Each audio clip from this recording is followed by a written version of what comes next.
Hi everyone, welcome to our first ever episode of Hashtag Real Talk with Biha Care. I'm so excited. Today we have a very special guest with us. Her name is Miss Glory Ogbebor. She is the pioneer of the Flawtastic Project, which promotes self development, building self esteem, and body positivity. So, hi Glory. Hi, Jenny. Oh my God. all these titles just for me. Wow. Thank you Try to so much believe for it. joining us. Yeah, it's so good to be here. Thank you so much for inviting me. I really appreciate you. I really appreciate it. Thank you. Okay, so today we're going to be talking about body positivity. So I'm Yeah. just going to let Yeah. you explain what is body positivity in your own terms, and can you just tell us a little bit about it? Okay. Thank you very much, Jeannie. I appreciate you. Well, this is a topic that I'm really, really passionate about. It's something that I actually care about because I've been in circles where I was judged based on the way I look. So let's talk about body positivity. To me, is the act of not judging people based on what they look like or things they cannot control. Because let's face it, we all just woke up and found ourselves in various bodies. I don't think there's any one of us that actually chose the body we were in. So it's redundant for me for people to base who you are on how you look, or you're having a disagreement with someone, and then, like, when the person has run out of constructive arguments against you, the person just says, "Oh, look at your face," or "Look," like, excuse me, let's focus on the issue at hand. My face is not even like the problem right now. Focus on what you did wrong and how we can move on from here. Yeah. And I've seen a lot of cases where people have, I mean, they really they really made people become reclusive based on hurtful comments on their looks, and it's really, really sad. So let me give you a brief background of Okay. what I do. So the Flawtastic Project started in June 2019. That's just last year, June 2019. And the first arm of the Flawtastic Project is the body positivity aspect. Yeah. That was the body positivity. And we had over 30 episodes of the body positivity arm of the project. Like, every week for 30 weeks, we had a new muse, we had a new person talking about something that they've experienced as a result of the way they look. We had people from at least 4 countries, three different Wow. continents at the very least. Yeah, like, we had people from all over. We had people from even places I haven't been to personally, and we all just had something to say about something we've experienced while we're growing up, that, or even later in life. Basically, most people had a story to tell about something that they've experienced as a result of the way they look. I remember one particular episode where Muse 8, she talked about she had pixie ears. So she has ears like a pixie. Yeah. You know these magical creatures, pixies. You know, their ears are pointed. And she said that while she was in school, people would make fun of her. Even seniors would call her into their class to make caricature of her ears and everything. At a point, she even had to complain to her mom. Her mom gave her a scarf to tie so that the ear would Wow. fall back. But now, anyway, she wears her ears with grace. Yeah. Now, do you know that if you check hashtag pixie ears on Instagram, there are people paying good money to get their ears modified to look like pixie Yes. ears? Like, people are paying good money. It's under body modifications. And when I sent Oh. this to her, she was just so overwhelmed. She was like, "Oh my God, are you serious? People are actually paying for Wow. something that I was teased a lot about, and even made me feel unworthy of certain things." So that's the thing about our bodies. Like, we all woke up and found ourselves in different bodies. The thing that you are admiring in another person's body, do you know that the person probably hates it? Yeah. And the thing that you hate in your body, somebody is looking at it like, how God, if I just had this kind of body. So my own focus is even looking more at the body as just a vehicle, not looking at the body as who you are in its entirety. Because who you are is your soul. Who you are is innate. Can you relate with the fact that the way you felt when you were 10 is still the way you feel now? No. Think about it. Like, you've had some experiences that made you wiser. You've had experiences that made you more cautious of certain things. But innately, you're still the same person. You still have the same crazy thoughts. It's just that now you don't act on it because you're an adult and you can't just like start sleeping on the room. Yeah, you're mature. You get, like, we actually need to suppress certain aspects of our lives because we are now mature, you're now an adult. But it's your body that is getting older. In your mind, in your soul, you are still essentially the same person. So I believe in focusing more on your soul than really on your body when it comes to body positivity. But take care of your body because it is a vehicle, and the soul does not experience life. The soul cannot talk to Chini on hashtag real talk. The soul cannot talk about body positivity. The soul can, but the body can. You can articulate what you care about through your body. So yeah, that's what body positivity means to me. So that's great, and I applaud the Flawtastic Project for like shedding a light on it and helping people to become comfortable with their supposed flaws, but perfect flaws that they have issues with due to what people have told them. So how do you think that companies and brands around the world and people in general are representing body positivity, and how do you think that they can go about this more? Okay, well, recently I would be lying if I say I'm not happy about the current representation because I mean we are not where we are supposed to be, but we are definitely closer than we were 3 years ago. In fact, I remember growing up and a lot of the doll babies we had then, they are all white with blonde hair. Now I am a Nigerian girl. Can you see my hair? Oh, sorry. The viewers can't see my hair. Right now, I have my afro. Yeah, I can see the afro. Yeah, you can see. Yeah, I have my afro on.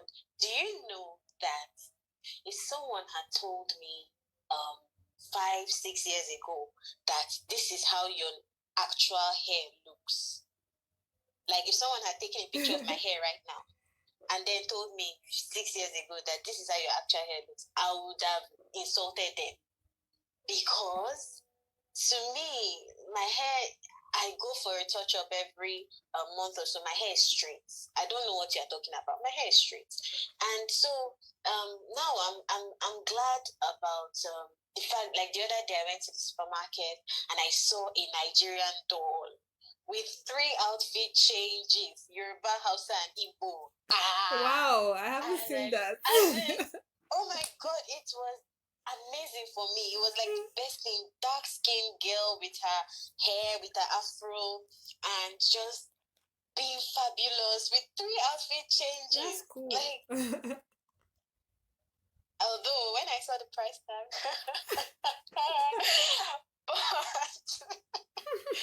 but but it was really refreshing for me to see that kind of representation, because when I was growing up, I never had that kind of representation. I never saw all those kind of things. So yeah, I think like brands are doing well, and then really big ups to Rihanna, to Tyra Banks. Tyra Banks from America's Next Top Model. She used that platform to shed more light on what the modeling industry can be. Because before, the modeling industry was just you have to be a size 2 and Size you have to zero. be white. Yeah, size 0 basically. You be white and you have your straight blonde hair. Tara Banks, um, shed a lot of light on diversity. She had short models. She had a deaf and dumb. The last circle of this thing was a deaf and dumb That guy guy that that won. won. Yeah, you remember? You remember? Like we were in school that time that we were just I was so he's so excited. intense. It was like, I mean, that's like representation, really, because now people see people who are more relatable with them. And then Rihanna came and changed the game with Fenty. She brought in all sorts of, like, she made black girls feel seen. Yeah. She brought foundation in tones that are actually for black people. Even House of Tara in Nigeria, she does that. So these are brands are definitely embracing this individuality narrative. However, do I think that more can be done? Definitely, absolutely, because it's a process of perfection. Can't get to perfection in one day. Yeah. So while like 2-3 years ago, it wasn't as intense. The body positive movement and the quest for representation wasn't as strong as it is today. Yeah. And I can guarantee you that by the end of next year, it's still going to get stronger, because now people are no longer waiting. Before, there's a lot of talk about why are Marvel or DC Comics not creating more black characters. So now more people are saying, I am going to create more black characters. Yeah. I am going to be an influencer in my own area. You understand? So we are no longer looking for the big brands to create representation for us. We are taking the bull by the horns, and we are actually creating representation for ourselves and our children. So I can guarantee you that, yes, we've come a long way, but we are not where we're supposed to be. And I know that by next year, in short, we are entering into a realm of Afrofuturism. That's like my favorite hashtag on Twitter, on Instagram. Hashtag Afrofuturism. We're entering into a realm of Afrofuturism. Africa is the future. And I'm talking as an African woman, so obviously I'm biased. But I believe everybody deserves representation. It's just that being like black, you don't really you've not had that opportunity. So now that we are having it, it's just super amazing. So yeah, I think a lot can be done. Yeah. But I'm glad for where we are now. I like what you said that although we were looking to Marvel and all those big companies to change the world and create new characters or do things, like people are now taking it into their own hands. Because while I applaud the efforts of like the movie industry and people trying to change, I don't want them to just, I call it blackwashing. I don't want them to just blackwash a character like what they are doing with Tinkerbell and the Little Mermaid. I don't want you to just change what has already existed, because we all know that when you reboot a movie, it's not always as perfect as the old one, and our children are still going to watch the old one and still see that. But I want you to create something new with the black person so that we can know that this character is black. There is no doubt, and there's no other movie that someone is looking for that is going to show a different thing. Everyone just knows that this is who this person is. And I like that. I think that we should start doing ourselves and stop waiting for the brands. Exactly. Totally agree. Yeah. So while we're also talking about like brands and companies, what do you think of some companies and brands that like put all the diversity just wrapped into one person? Like let me use the example of like the fashion industry. I was watching a fashion show. I'm not going to say the name of the brand. That there was only one black model. That black model was the same model that was plus size, that black model was the same one that had like freckles and everything. So like every single thing that we say diversify and everything was in one diversity. person. And then the rest of the people were the same white, white, white, white, white, white, white, and skinny, skinny, skinny, skinny, skinny. So what do you think about that? I think it's pretty redundant, in my opinion, because at this point it just seems like you just put the person in there so that people will not talk. You Exactly. understand? Like you, there's an adage from my side of Nigeria where they say that if you want to give, if you don't want to give somebody that is like handicapped food, you can put it on top of a tall place. You put it on top of a cupboard and then say, see your food though, because you know that the person cannot get. And I think that is a very terrible thing that they are doing, because although they are still embracing the spirit of tokenism, you know, that token black guy that will just always be, if there's a group of white people, they just put a token black guy so that Yes. it will not be as if, and this is one of the testaments to the fact that we are not where we are supposed to be. Yeah. Or we are better than we were last time. Although, like, why are you bundling everything into one person? People feel better when they are represented. People feel more comfortable with a brand when they are represented. When I can see a bit of myself or who I want to be in somebody, I am more likely to patronize that brand. Absolutely. And then that's why it's important for them to also be careful of saying one thing and doing another thing.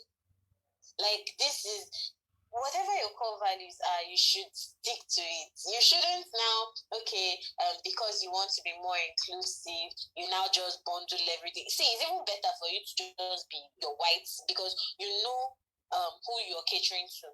So if you are catering to people of a certain stature, see, just face what you are doing.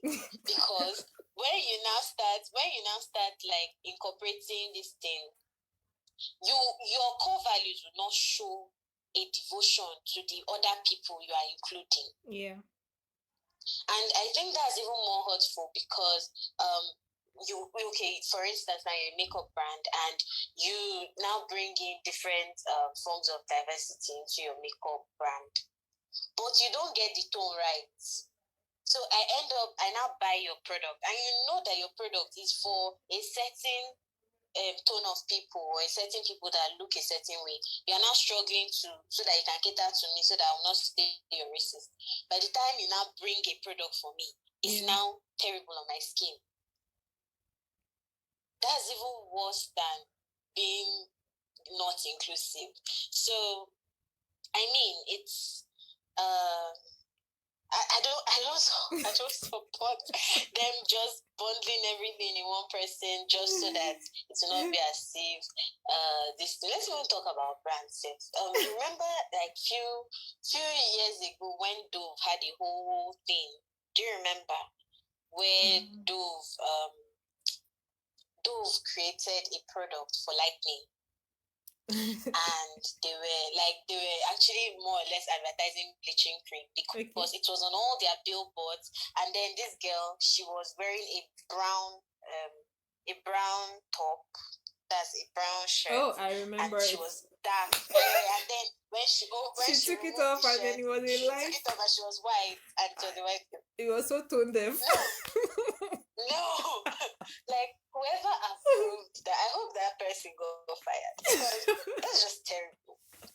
That's just extremely terrible. Why are you doing that? Why are you doing that? I think colorism is a very, very big problem.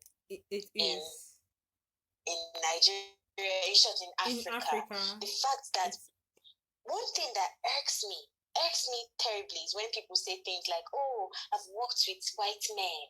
I am like," it's an achievement. See, these people they are breaking. and cotton chain on top. They don't care about you, one. Yeah. Two, like, it's not an achievement. They shit, they piss the same way you do. They are basically human like you. It Mm. shouldn't be a thing of prestige to say, oh, I've worked with white people, or the white man is this. You sound like it's just terrible slavery mentality. Colorism is a very. Did you Yeah. see one video of one girl that was inside a bath where they were scraping her When they were skin, trying to, they scraping use off like her, chemical to, yeah, to scrape off her melanin. it's just it's not called for. And like colorism is something that people don't even understand that there are two sides to it.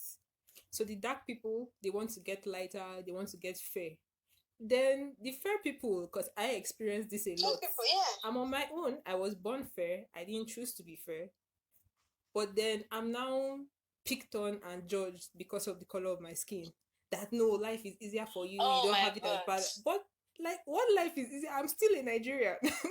I'm still stuck with you in the My same my country. sister, So I don't understand my why you my are judging based on color and then you insult the white people for being racist. But the colorism is almost the same thing as it's racism within your own people. within your own community. Like, colorism is one thing. That's even one of the reasons why I started the Flawtastic Project, because I saw these things. Like, these are terribly dangerous procedures you're going Yes. through to look fair for who? But For who? For who? Who? Like, I have seen. I think one thing that people don't understand is that how you look does not really affect your self-worth. The self-worth is from you.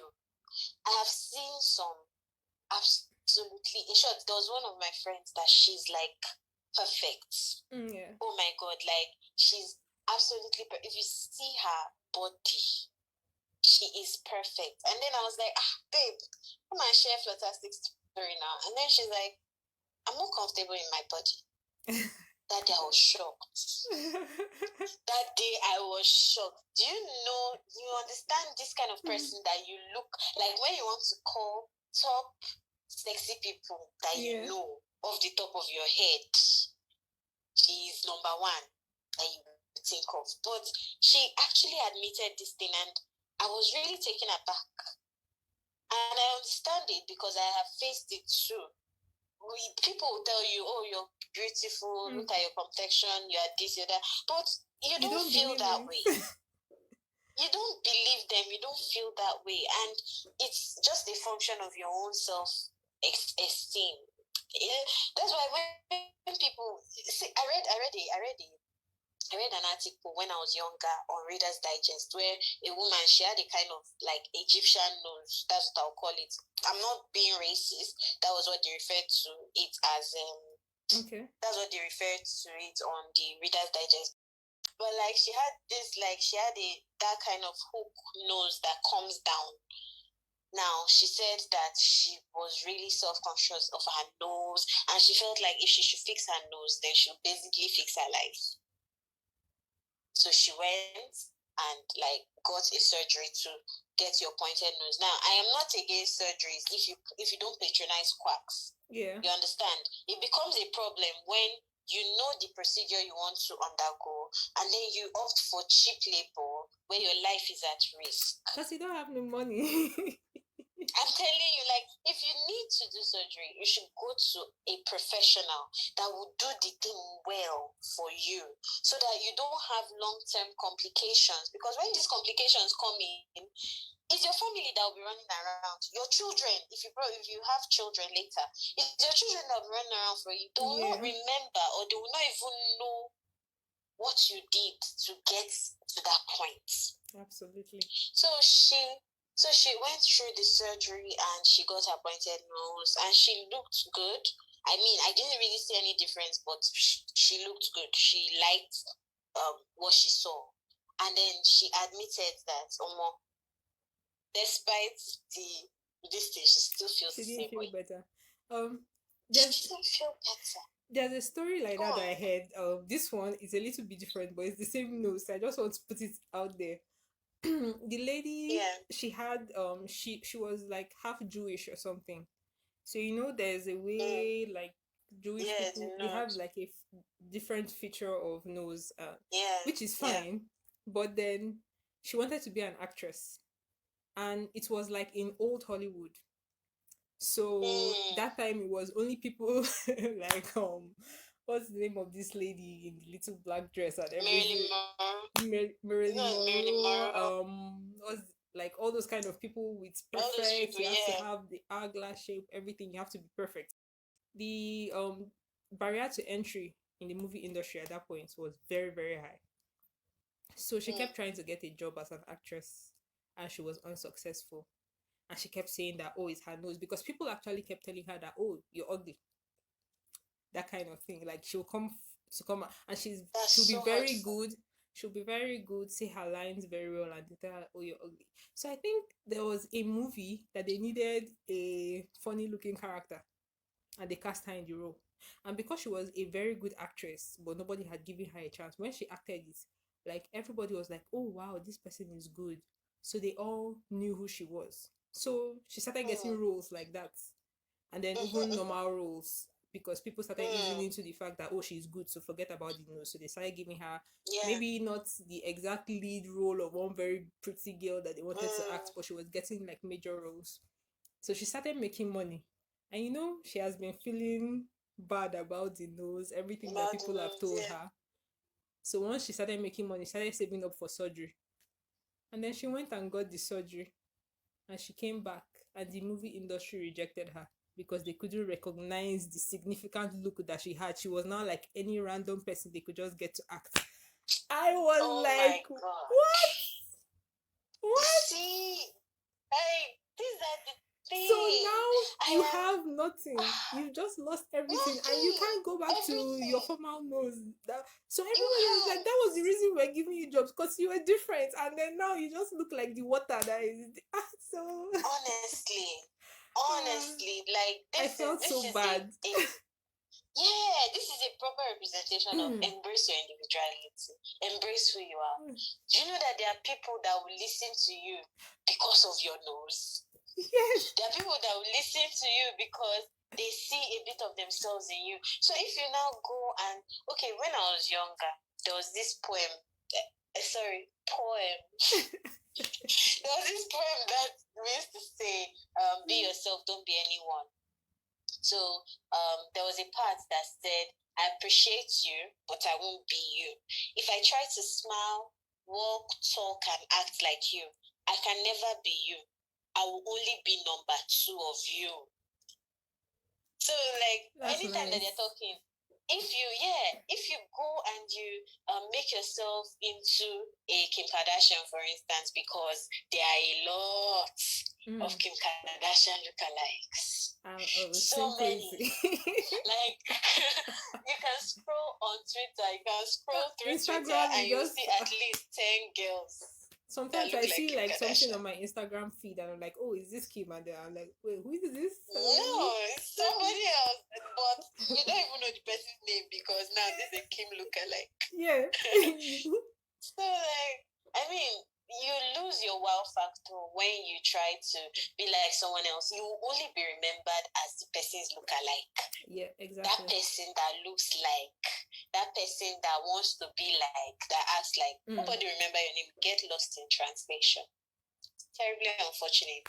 Exactly. It's terribly unfortunate. Yeah. Okay, so my next question is about categories, because I don't like it, so I want to hear your own views on it. So let me explain what I mean. Like since I started with the example of the modeling industry, let me just continue with that. So when people say something like, oh, she's a plus size model, they see a Mm. skinny person and then it's like she's a model. Then when they see like Mm. someone with a figure, they be like, oh, she's a plus size model. Mm. Like for me, it's it's the same thing as when you see a nurse and you see a lady and you say that she's a nurse. Then you see a guy in the same hospital and you're I like, say he's a it's a male nurse. maleness. I'm like, Mm. so like, what are your It's views a on nurse. those Yeah. categories? Personally, I mean, I think that when you own a label, it doesn't have the power to affect you. So, for instance, if you are now being referred to as a plus size model, be the plus size model. Don't don't let what they are saying. I don't believe in letting their labels. Sure, what they are saying is annoying because I am a model. There's no need to now start categorizing, oh, it's a black model, a freckled model, a plus size model, a deaf model. I am a model first. But if you choose to now say, oh, she's a plus size model, I'm going to own that shit and be the plus size model. Like, I am going to I think that the best way to take the power out of a hurtful word is one, owning it, two, being the best at it. It's just like RuPaul. You know RuPaul? Yeah. He's he's like he's on fire. Okay. So so the term drag queen used to be an offensive term, and I think one time he was talking to Jimmy Kimmel, and Jimmy Kimmel said something and said, "Oh, so you're a drag queen?" And then he was like, "A drag queen? I am the drag queen."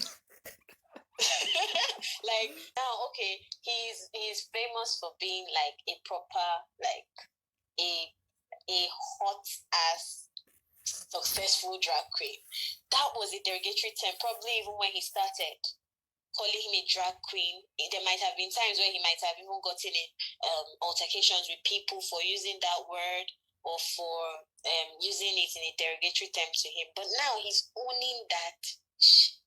He's owning it. He's owning that ish. Like, I think that when you do your work well, when you are good at what you do, you take away the power from whoever it is that wants to use it to demean you.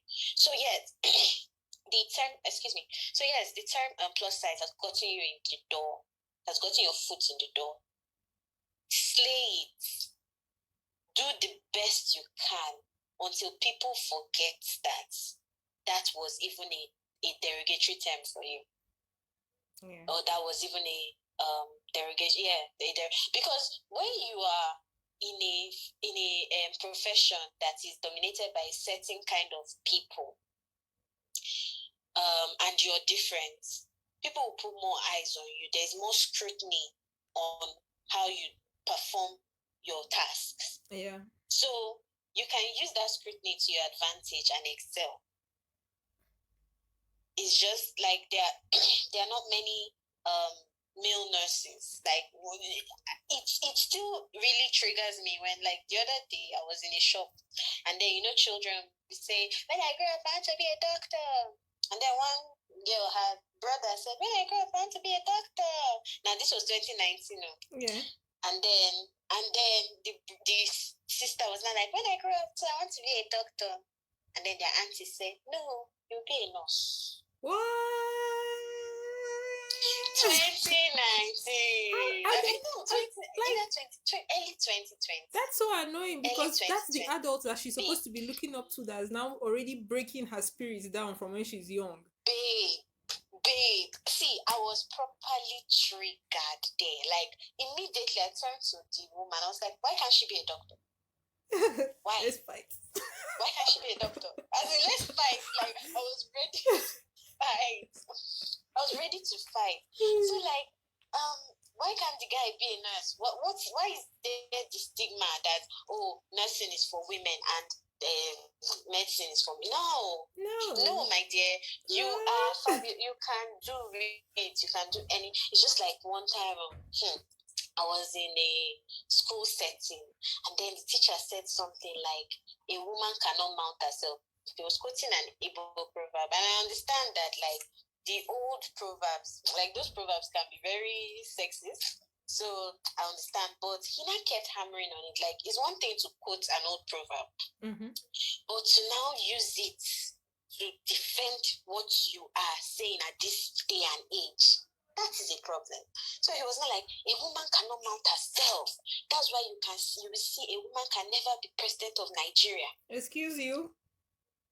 Aish. Excuse you. He touched me. As in, I at that say point, I was it like, takes the grace of excuse God not me. to fight random people on the road.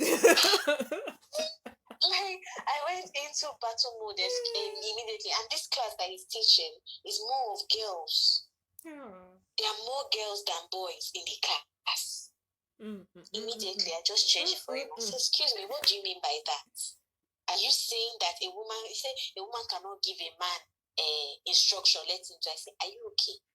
Like, so if your boss is a woman, in short, your boss is even a woman right now. You tell me that if your boss tells you to do something, you will not do it because you're a man. I told the boy that was there, I said, excuse me, don't carry this man's mentality into your workplace. So if your boss is a woman and she tells you to do something, do it. And when you also are a boss, respect the women around you. Don't downplay because this is this was 2018. It don't matter. Ah, Even if it God, was like 1908, I don't care. I swear. So I mean, like there's more. What I was saying himself was like there's more scrutiny when you're a minority in a particular field. So own it, slay it till they forget that they are even supposed to use that derogatory term on you. Yeah, I think that's right because I think like Winnie Harlow. I'm sure you know Winnie Harlow. Everybody knows her. Yeah, I know when yeah. she started out, people used to like call the name of, but now I Mm-hmm. think they just refer to her as like As a nobody model, even says any extra. nobody talks about the vitiligo. She's a She's model, just a model. and she's doing great in her field. She's a Yeah, unique and model. She's I've a seen some different other kind people now with her saying this thing. I'm going into like the industry. I've been seeing in some the more pictures, industry. and then Exactly. they're just models. They're just normal. They're just models. I think even on the Flawtastic Project, episode 30, we had a vitiligo model. That one is that she just got into she just had it. She had it when she had after she had her children. Yeah. Wow. So like she didn't grow up with it. She Oh, had it after okay. she had her children. She's doing well. She owns a cosmetic outfit. Yeah. And there's this girl who has a condition, I've forgotten the name, where her skin is just dry. Like her skin is always dry, and she's a model. Lyrically diverse, I think that's her Instagram handle.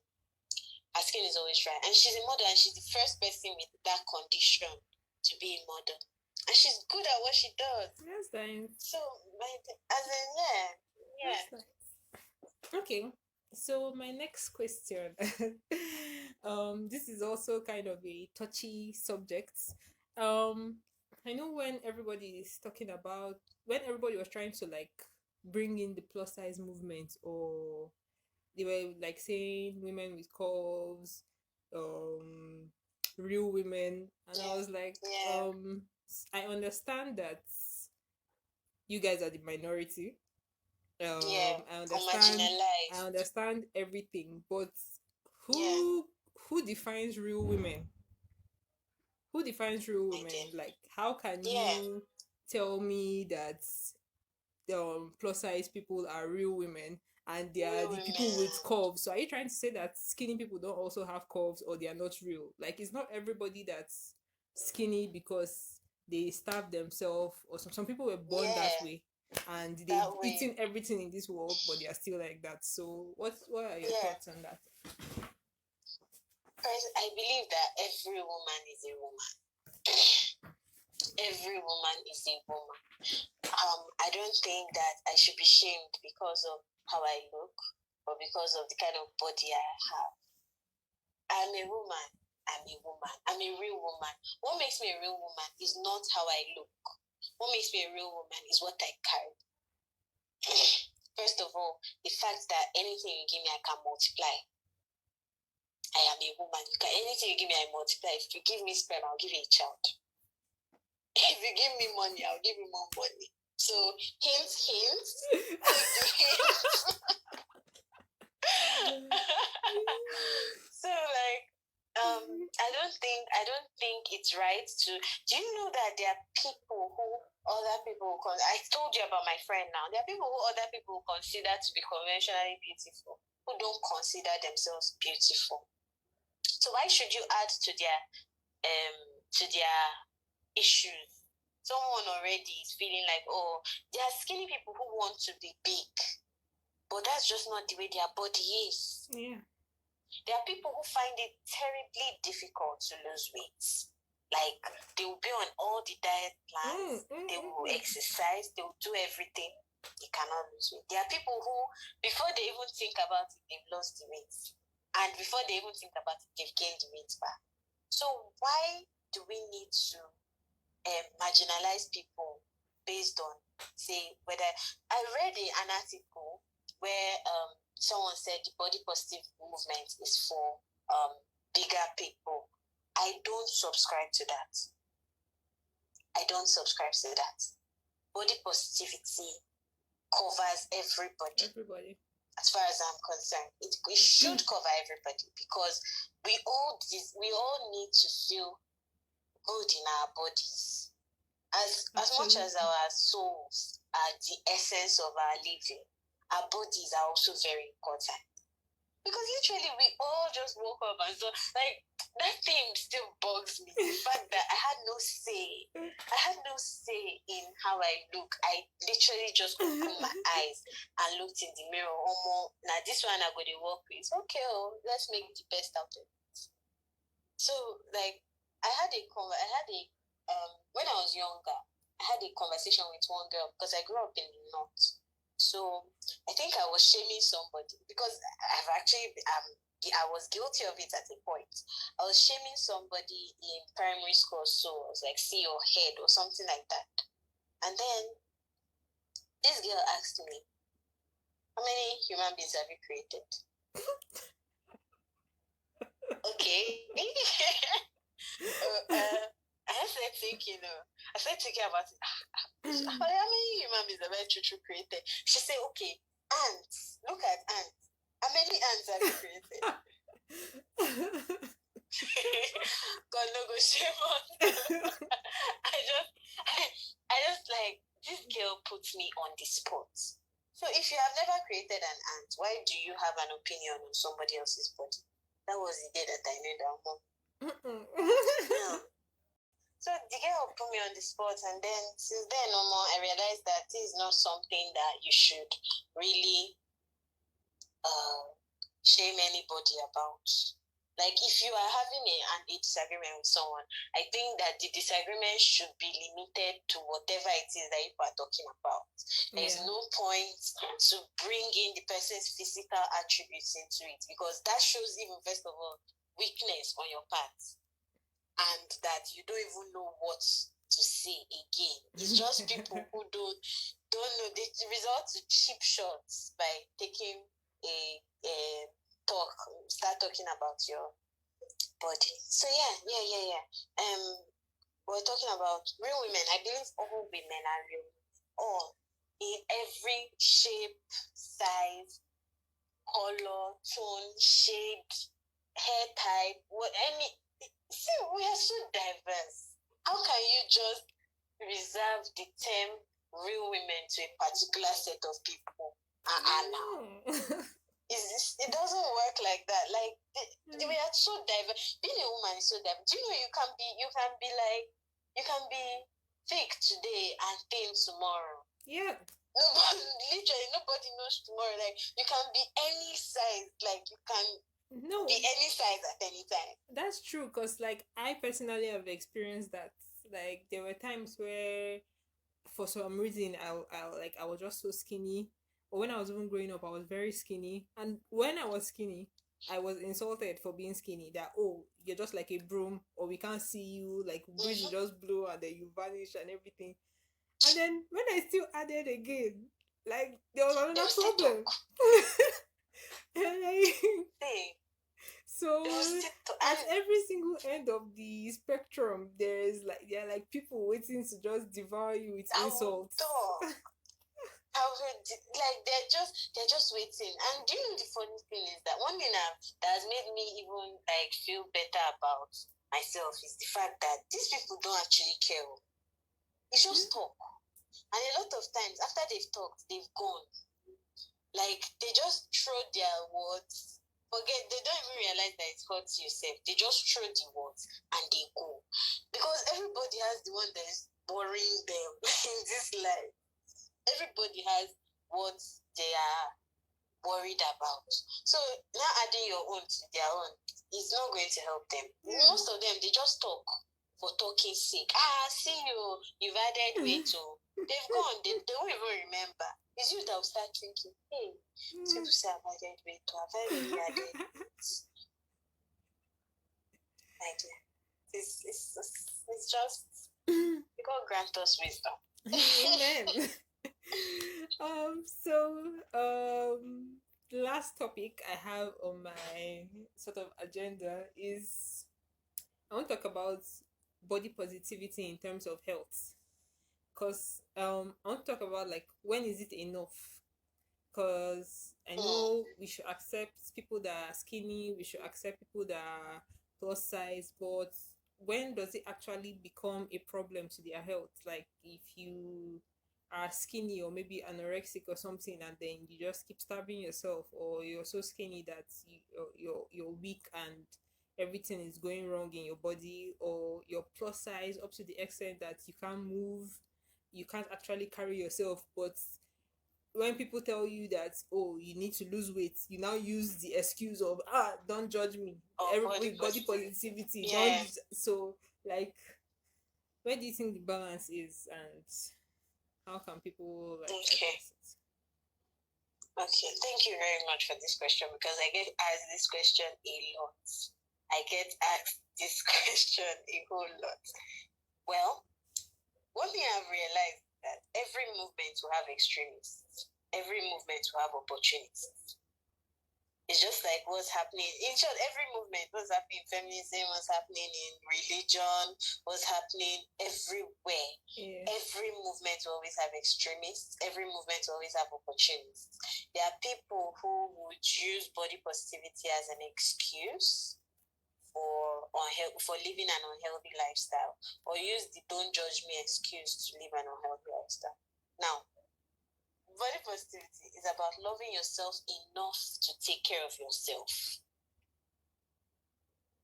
It's about loving your body enough to say, this is the body that God has given me.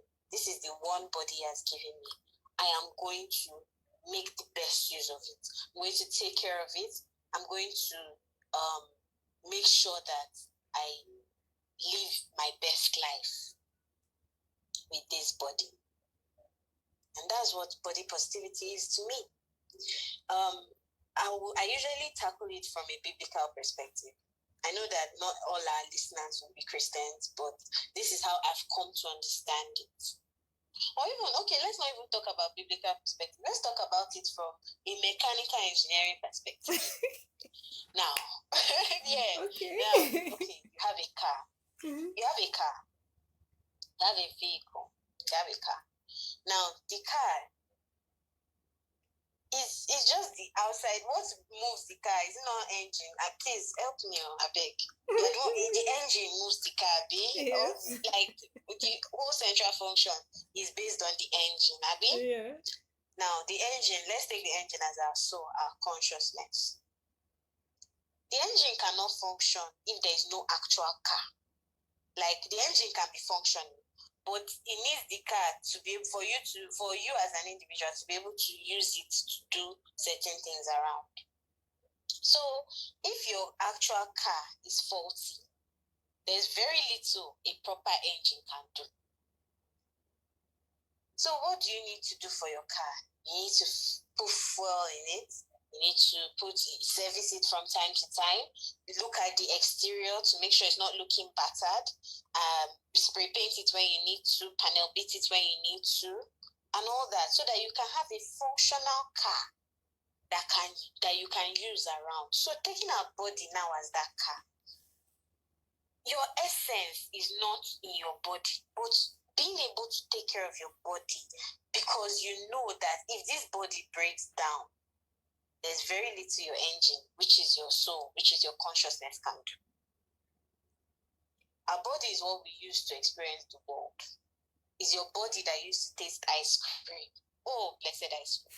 So body that used to eat the hamburger, to eat pizza, to what again? To go on the roller coaster, to go and watch the movies.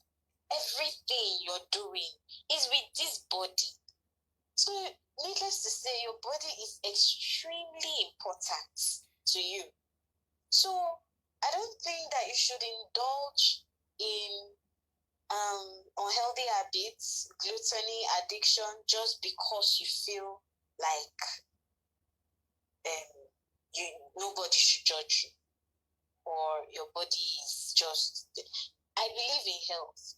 Now, do you know that it's not even being plus size might not mean that you are unhealthy. Yeah. Being thin also might not also mean that you're unhealthy. There are some people who are big, who are thick, and in short, they are as agile as anybody. I've seen one woman that does yoga. She's really big. If you see the way she bends her body to different angles, even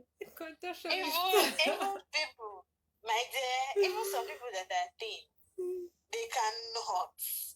Do you understand? So like being I don't think it's helpful to just see someone who is big and just assume the person is unhealthy. The same way I don't think is nice to see someone who is skinny and just assume the person is unhealthy or that the person is not eating. So another thing is that your body, you know your body. It's you that has the body. Nobody else has it. It's you that has the body. You know your body. When you are getting tired, fatigue, you will know. When you are not drinking enough water, you know. When you are adding weight, you know. When you are losing weight, you know. So you don't even need anybody to come and make a snide comment and say, sister, you don't they add weight, or sister, you don't they lose weight. You know. So, and if you're also unhealthy, you will know. So I believe that loving yourself even enough to take care of yourself, that is true body positivity. Loving yourself enough to know that this is something I need to work on my body. I am a fan of moderation. I preach moderation wherever I can. I don't believe in taking too much of anything. I don't believe in too much of anything, too much of alcohol, too much of food, too much of anything. Yeah. I believe very well in moderation. And as long as you can moderate your intake and you're not endangering another person's life or not endangering your own life, I think that's beautiful.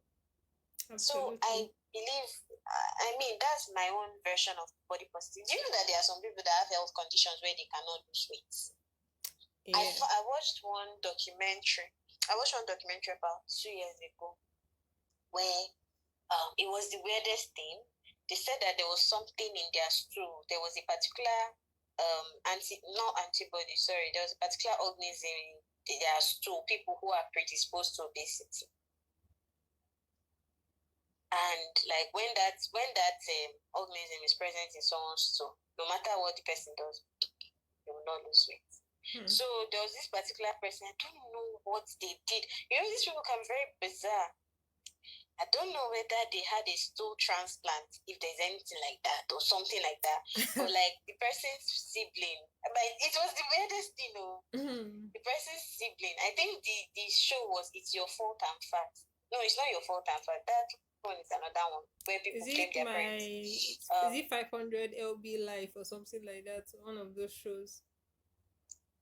Maybe I can't remember. This one was on the BBC Brit. I can't remember which one it was, but like they were talking about the stool transplant, and then said that her sibling had that and that organism in their stool, and then she had a stool transplant or something like that without, like they did a stool transplant without her consent or something like that, and then she just all of a sudden started gaining weight. So now she has that organism in her body, and now she, like, if you see her before, you could tell that this is a proper slim person. Yeah. And then when that thing entered her body, she just blew up, and now she can't lose the weight. Why would they just put it? I'm that thing confused. left me shook. I think I was so confused that I did not even pay attention to the details of it because that Like, I forgotten what organism. It was a bacteria. I think it was bacteria. I can't watch that on TV because I'll be Okay. asking so many questions here that I might just try to pull someone out from the TV. As in, like the girl now, she's really bitter. She was really bitter with her sibling that had that thing. Yeah. She was really bitter because I don't think she understood the implications of the whole procedure. She did it anyway.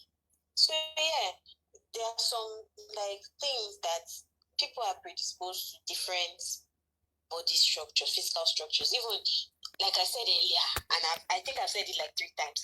We all just woke up, looked in the mirror, and started seeing a body.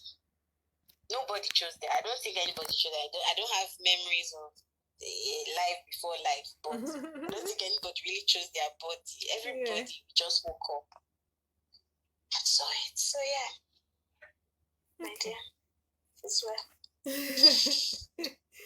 Well, thank you so much, Glory, for impacting us with Yeah. your knowledge on the topic.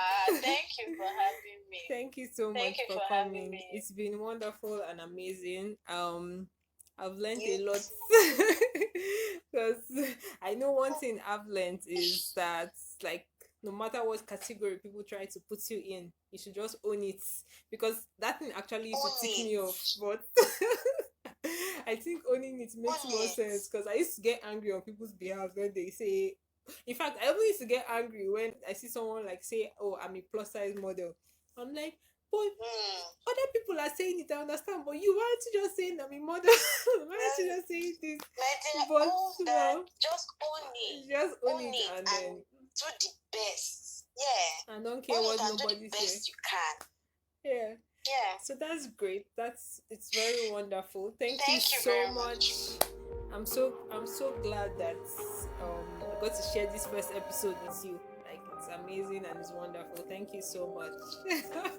Thank you for having me, and you're doing an amazing job. It's short, like this podcast that you're doing. Like, do you know how many times I've considered doing a podcast, but like it just seems like so much work. Like I think I can relate more with video content than actually a podcast. But it made it so fun. It didn't even feel like a podcast. It just felt like a very interesting discussion session. Love Very it. cool. I absolutely love it. Thank you so much. Thank you. Thanks for listening to this podcast. Click the link in the show notes to subscribe to our podcast on your preferred platform. And also subscribe to our YouTube channel for more episodes.